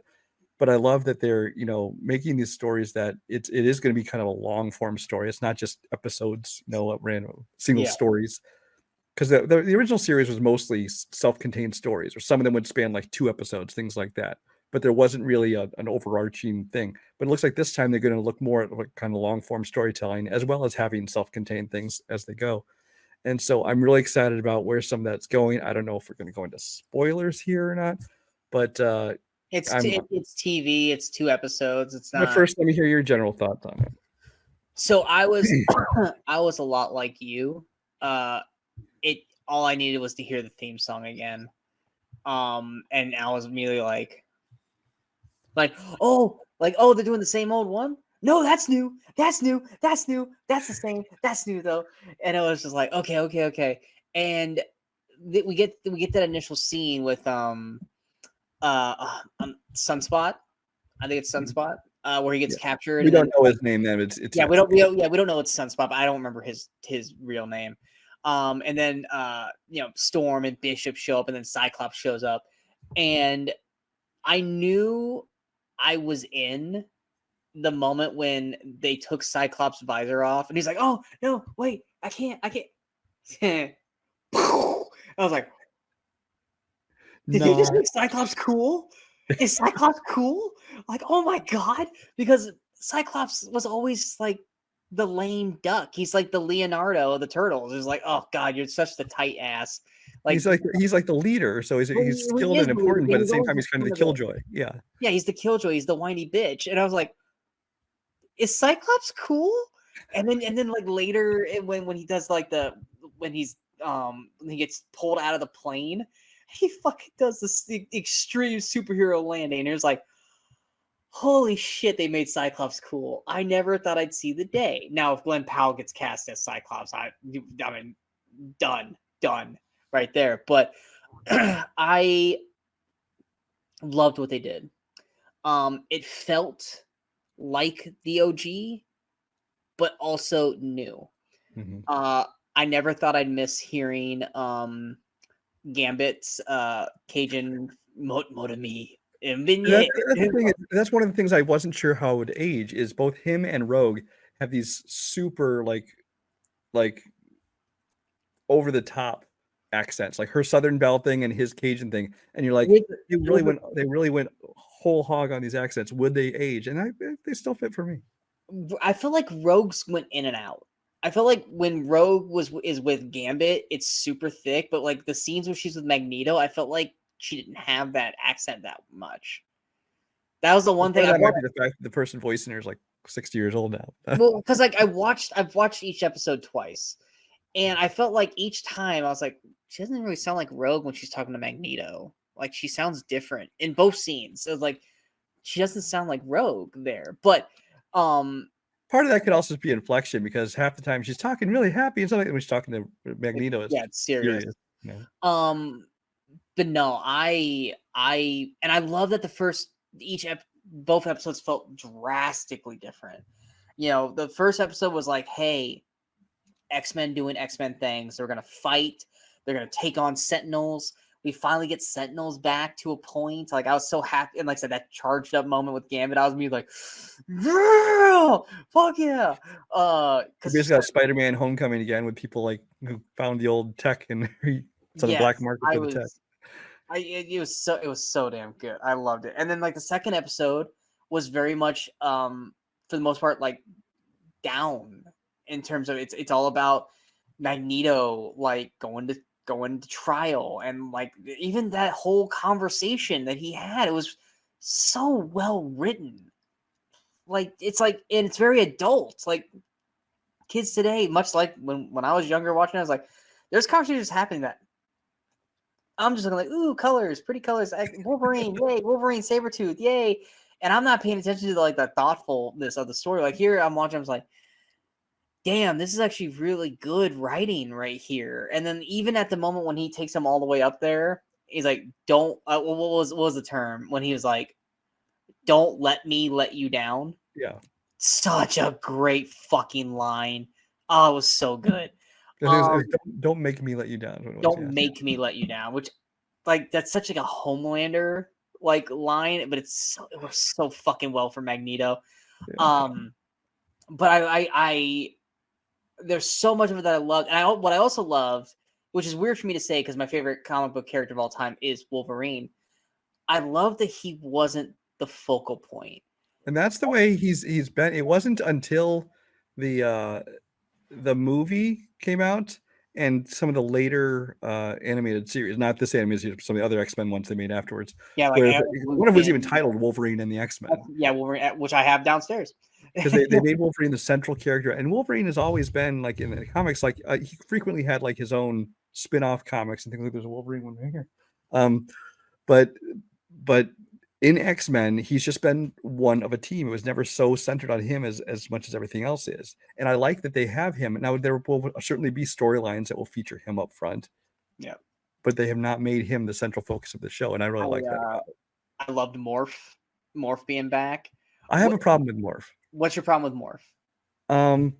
Not the problem that everybody else seems to be having with it. No problem with that. Hold on. What's the problem that everyone else is having? There's people that are up in arms because he's non-gender or whatever. Oh, okay. They officially said he's not a man or a woman. He's like I don't remember the terms they used. You could but there's the usual people are like, well, what? He's a man. He's got whatever. Mystique's the same way to a point, so it's like, yeah. These are the same people. Well, hold on. Let me get this out of the way real quick. There, so many people are flipping out over Gambit right now because Gambit was wearing a fucking crop top. Guys, it's fucking 1997. That's totally something that someone like Gambit would wear in 1997. Chill the fuck out. Yeah. I don't need to hear this. Fashion in all of this is 1997 to a T. Yeah, it's literally in the fucking title, X-Men 1997. Go back and watch any movies in the 90s or 80s. Guys wore crop tops, especially if they had the abs to fucking show it. Chill the fuck out. I swear to God, because that's the most thing I heard. That was the only negative thing I heard through this whole thing. Was everything was great. Gambit's fucking gay. Gambit's bisexual. What the fuck's with the crop? It's a fucking cartoon, people. Calm the fuck down. And it's 97. If anyone can pull off a crop top, it's fucking Gambit. Leave his ass alone. He's allowed. But what? Okay, so the Morph thing is that it's once again people flipping out for no. No, that's other people's problem with him. Okay, my problem with Morph, mainly 1 3-second part of this series, is that first of all he morphs into Colossus and then Psylocke, who are two of my favorite characters. I'm like, don't tease me with those. And Deathstroke. But yeah. But I was referring to the two that I really like. I geeked the fuck out there because I thought it was actually them. I was like, oh, it's Morph, but still super cool. Right. It's like I want to have Colossus inside, like on the show, not just glimpses of them. But my problem is that why, when Morph turns into them, does he suddenly have their powers and abilities? It He can says just that shape change. no, if you watch the end of the episode when they do the character thing, it says that on his thing that he can take all of that stuff. Then why is he not the most powerful being in the entire universe? Because anybody else there that has a power, he can have the power. Well, maybe he can't control it for as long.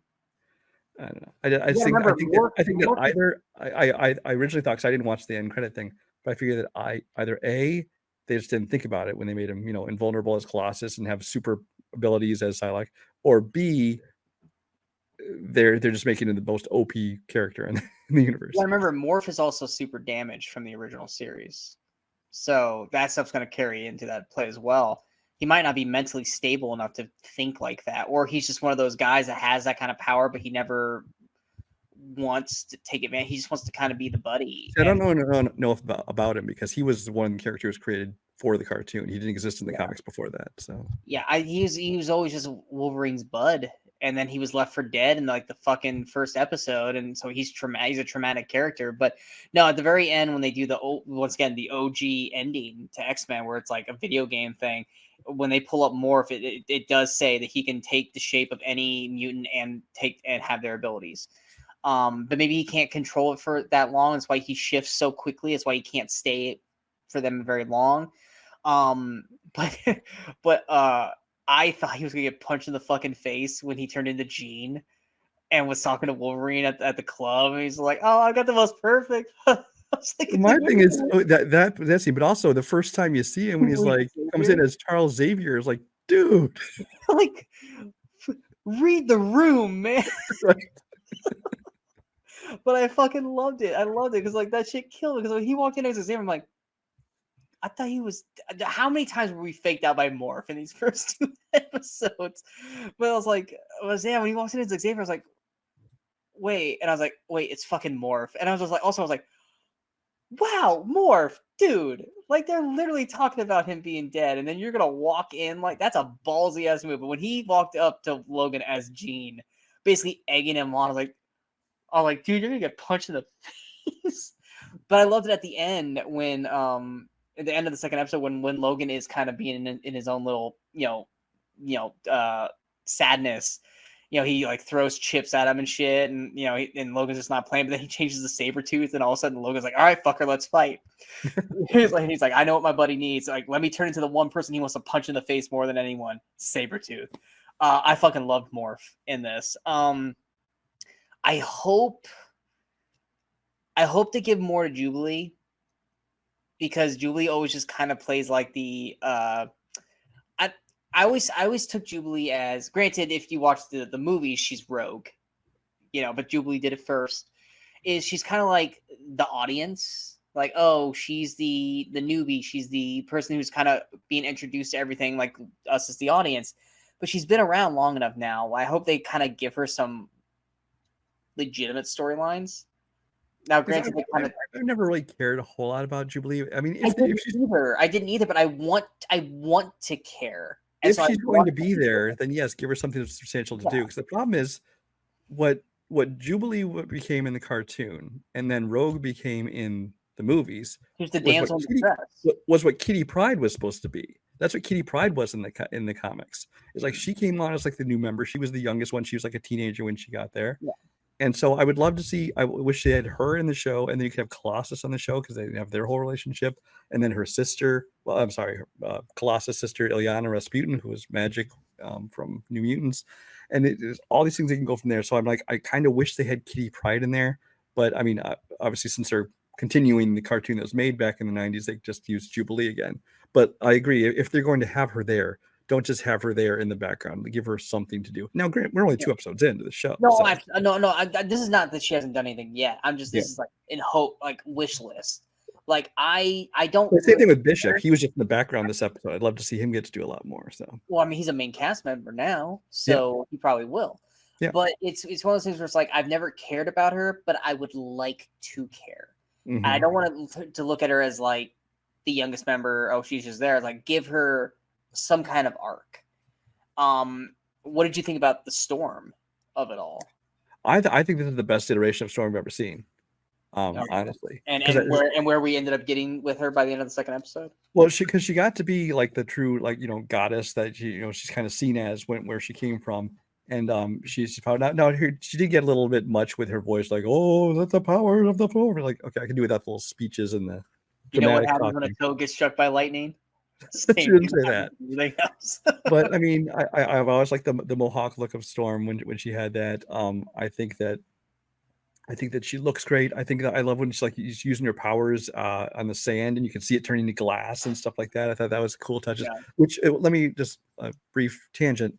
While they copied the animation style of the original, the animation in this one is so much better because they're not hand drawing frame by frame. What I heard is that so that way they could try to keep it close. They set parameters within the animations. Like, look, I know we can do more, but we don't want to lose what this was. So you guys have to stay in these guidelines. Right. So it still looks like it has a style of it, but they're able to do so much more. Like when they have these action scenes, there can be so much more going on. It can be more, more elaborate and more more pieces to it because they can do it with computers and manipulate things and do it faster and easier and not hand drawing every single frame. And so I love the fact they've taken advantage of that in a lot of the animation. Going back to Storm, yeah, there's a whole saga in X-Men. I want to say it's 186 where it started. It's basically they call it the Storm's Walkabout storyline. It involves Forge as well, who she had a romance with at the time. But it's basically the same kind of thing where she's like, she's trying to find now who is she? What is her place in this world that she's always been like this basically goddess and kind of trying to find her identity. Now, I don't know if with such a small episode count per season, I don't know if they're going to spend much time on that. Even if it's just an episode or two, I'd like them to follow that instead of just have her go off and then at some point just come back. I hope they're going to do something with her. Is it just me or are the episode is it 40-minute episodes or is it still 20? I felt like the episodes were longer. Well, they were basically 30-minute episodes, but in the old days that was 30 minutes. Yeah, there were commercials. Yeah. So if anything, I mean, we are getting longer episodes. So it's almost like a 15 episode season compared to what was like 20, 24 episode seasons from the cartoons. So they're shorter, but not by a whole lot. Yeah. So we are getting more out of it, but I really liked what we got.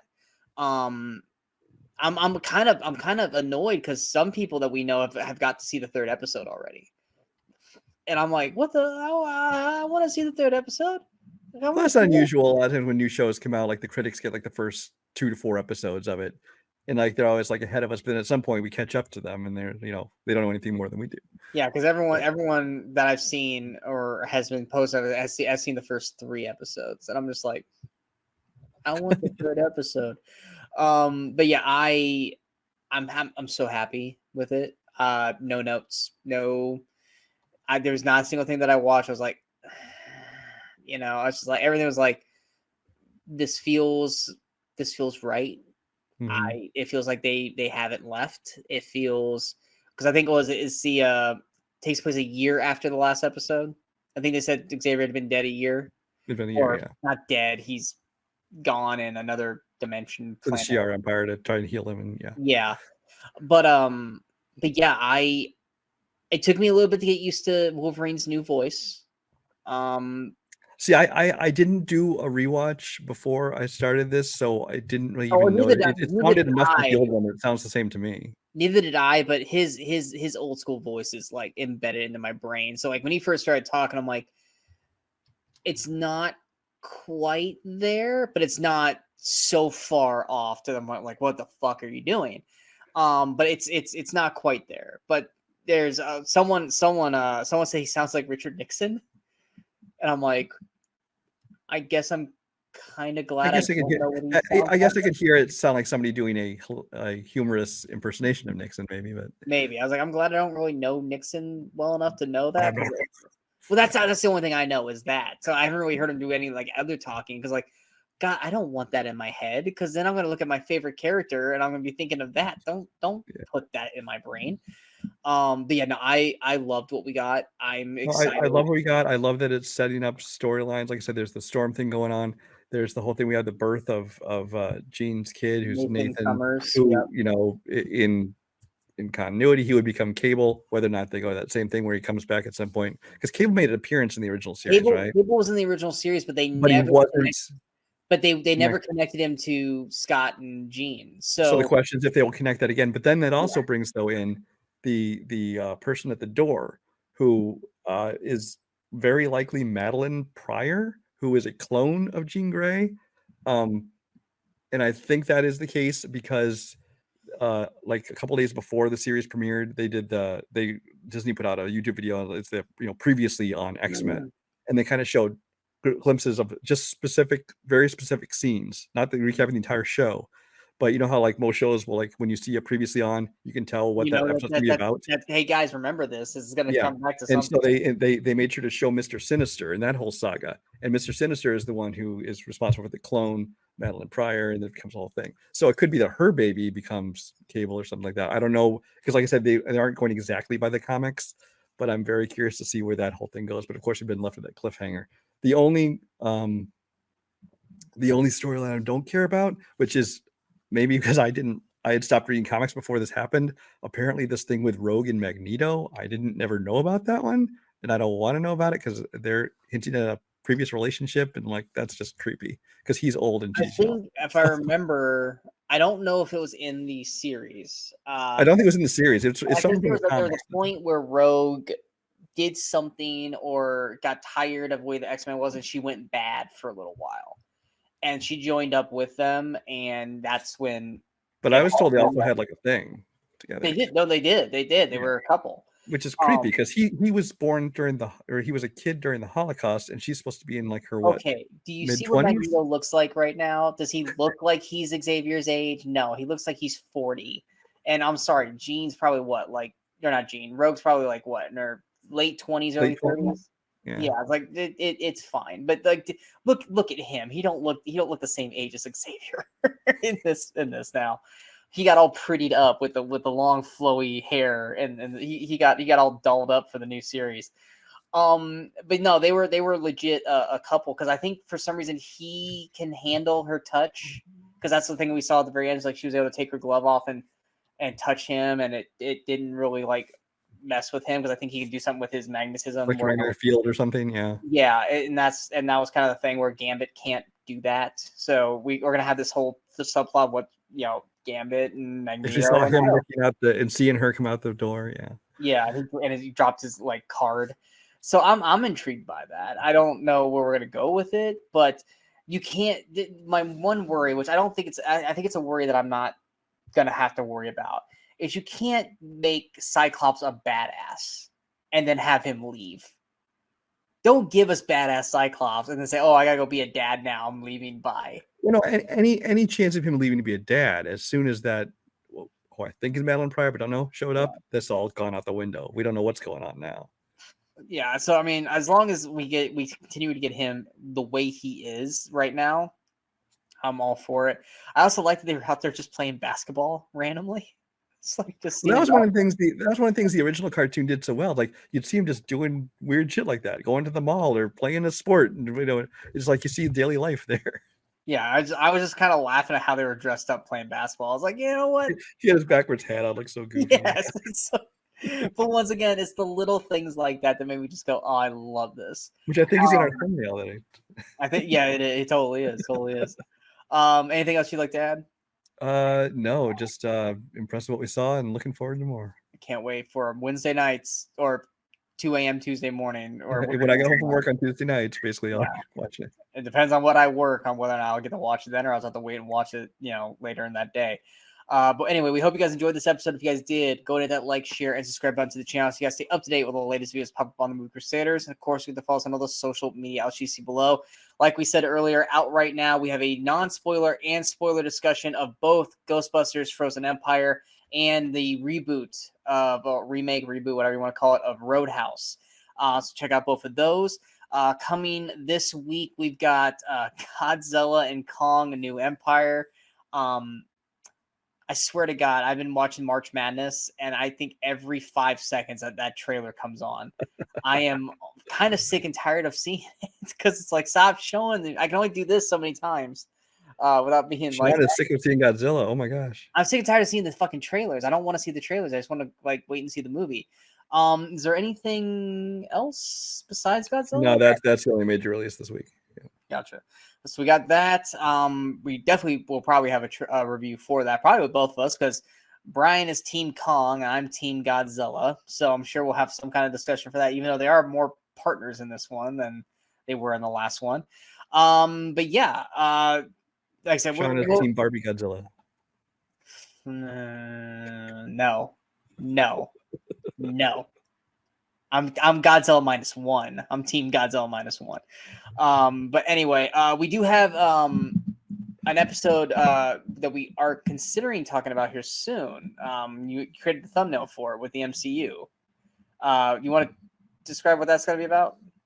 No, it's kind of we were just discussing kind of going into Deadpool being the only release of the year as far as a movie for MCU. We kind of want to discuss the current state of the MCU. We're going to look back at the previous movies and phases, kind of do some brief ranking of them, just kind of see how we felt about as it went along, and then where it is now and looking to the future, and what's looking good, what's looking bad. We'll probably kind of rank our excitement on those projects too, and just looking at the future of that.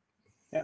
So be on the lookout for that. That'll be out here probably in the next couple of weeks, as well as any other big movies that are coming out. Like I said, we got so much stuff. We've now hit that stride where we're going to start having at least one, if not more than a few big movies coming out per week, whether it's on streaming, whether it's in theaters. And Brian and I will be here to discuss, for the most part, all of them, because that's what we do. But until next time, in case we don't see you, go watch some movies and go have some fun.